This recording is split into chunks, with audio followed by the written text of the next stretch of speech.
Yeah, hi Tural, this is Michael. From the 7-step system to pass a TOEFL IBT, let's take a look at your question. So you're one of my students right now, and you say, my name is Tural. I have a problem related to my TOEFL preparation. I would be happy if you can help me. So here's a problem. When I do reading tests, after the second reading passage, I get tired. Therefore, I cannot put everything I have into doing the test. Hence, the results become somewhat poor. Sometimes this problem occurs in the listening section too. I would appreciate your solution for this problem. Good question. Now let me give you an example of my own personal situation. Then I want to connect it back to what we're talking about now. Tural. Yesterday I ran a 5K race, 5,000 meters. And sometimes I get a little bit tired the last mile of the race.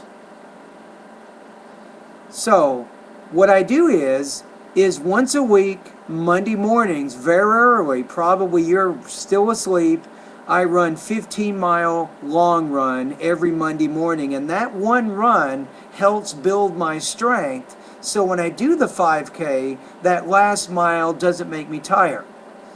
Now, what am I talking about with you?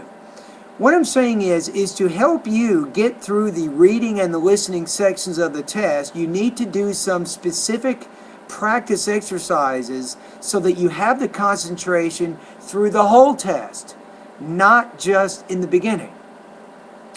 And as I teach you in my 7-step system to pass the TOEFL IBT, the key here is extensive reading.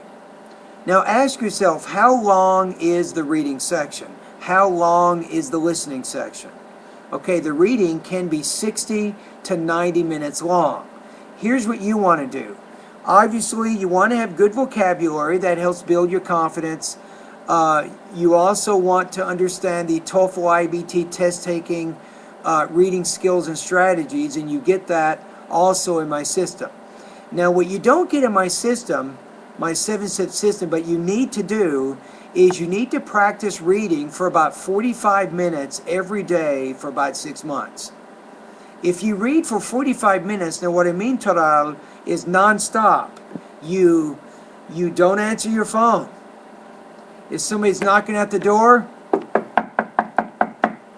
you don't answer. Forget about it.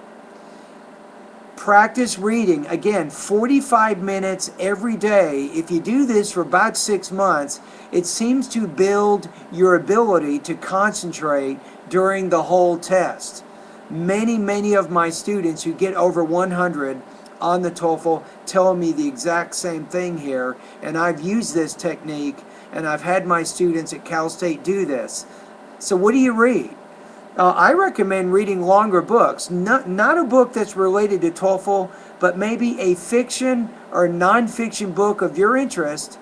Read the book, maybe it's 300 or 400 pages long. Read the book each day for 45 minutes until you're done, and when you're done with that book, get a new book. So extensive reading seems to be good in building your concentration and also your reading speed, so you don't run out of energy or concentration during the reading section of the test. That's the best suggestion I can give you. Unfortunately, it's not an easy suggestion, but we have a saying in American culture, this is all I can do for you, my friend, is I can show you where the water is, or the saying is, I can lead a horse to water, but I can't make it drink. And I can't make you sit down every day and read for 45 minutes. That's something that you have to do. You got to believe that it will work. And I'm telling you from the bottom of my heart, it will also work. Okay, let's get to the listening. The main thing too with the listening, maybe even with the reading, is develop a system of note-taking. Maybe if you take notes, it might help you pay more attention so you don't lose your concentration. So try to take notes when you look at a reading passage. You might write maybe 1 or 2 words about each passage, and that helps get you actively involved in what you're doing. The same thing with the lectures. Now the lectures, you also need to get used to listening to lectures which are 60 to 90 minutes long. So some things that you can do that can help build your concentration. Number one, watching movies. And you can watch documentaries and such. In English, of course, right? So you can watch things on Discovery, you can watch news channels, and those kinds of things. While you're watching these things, practice notes. Take notes on what you think are the key points in the different parts of the documentary or the lecture. Now, the website that I recommend during my listening step, I'll recommend to you now, is npr.org, www.npr.org. So you can go to that website and you can get some really good academic listening practice. And if you go there for maybe 15 or 20 minutes a day, that will also help you to build your ability to concentrate in English. So those are my suggestions to your questions. So the good thing is you already know you have a problem, and now you're trying to solve the problem. So now I've given you some specific ideas, and try them out. Let me know how they work.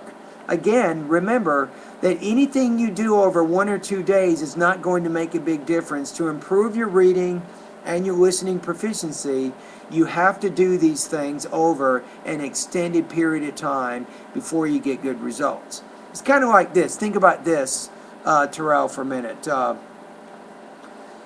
If you want to lose weight, right?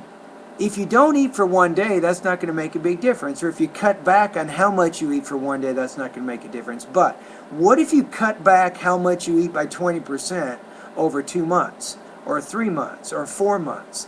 That makes a huge difference, right? So these techniques and these suggestions I've given you, you should implement them over several months before you can really expect to get good results. But you will, my friend, get good results. You just have to be patient.